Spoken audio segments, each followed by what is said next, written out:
Hey, what's up, everybody? Well, step on in and let me tell you about a little show called Food Wars. Here's the thing about Food Wars, is that it kind of sucks a whole lot. But listen, it's also secretly really good. That's what they don't tell you, is that it's also really good. See, Food Wars, you can tell it's a quality show by the premise, right? You know, the character walks up and he says this Chef Naruto looking guy. He says, "Hey, what's up? I'm Chef Naruto. I cooked you a good meal." And then they taste it and they say, "Wow, that's pretty good," and then their clothes fly off. So I would say that based off the premise right away, you can already tell that it's going to be a good show. As you're watching the show, you're watching it, and they go along and it's pretty good.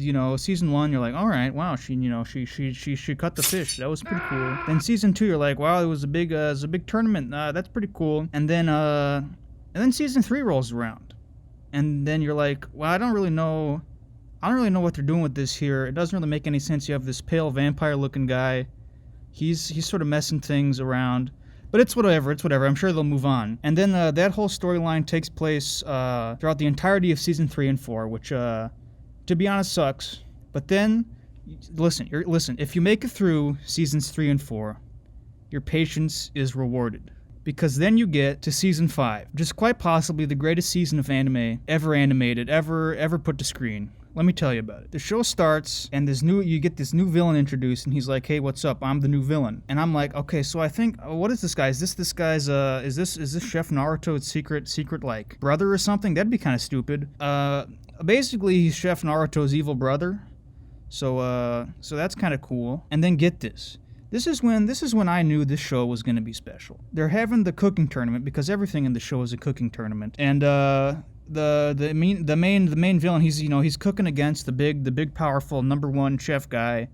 This white-haired guy who he's really boring. This white-haired guy's like, "Hey, listen, I have mastered the art of French cooking. I am going to beat you." But then Chef Naruto's evil brother, he says, You fool! I've already mastered the art of chainsaw cooking." And then he chops up meat with the chainsaw, and he serves it, and he's like, "Check this out." And all the judges are like, "Wow, this is the best thing I've ever seen." And I know from this moment on that this show was something special. This is not just any show that comes at you with the line, "You fool, I've already mastered the art of chainsaw cooking," that's when you know it's a quality show. Nothing else can really beat Food Wars, in my opinion. Any other show that people would say is better than Food Wars, they're wrong. I don't know if you know this. This is sort of like insider food knowledge because I'm an expert of food because I've eaten a lot of it. You're actually not typically supposed to cook with a chainsaw. That's actually not one of the main I watch Binging with Babish.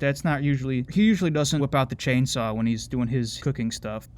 So yeah, that's my comprehensive thoughts on Food Wars. If you have any questions about the show based off of this synopsis, you shouldn't, because it tells you everything you need to know about Food Wars. So if you haven't watched it, you definitely should. And if you're watching it right now currently, I sincerely apologize. Have a nice day, everybody. Thanks for watching. Tune in next time, where I'll talk about, I don't know, Food Wars again. Thank you.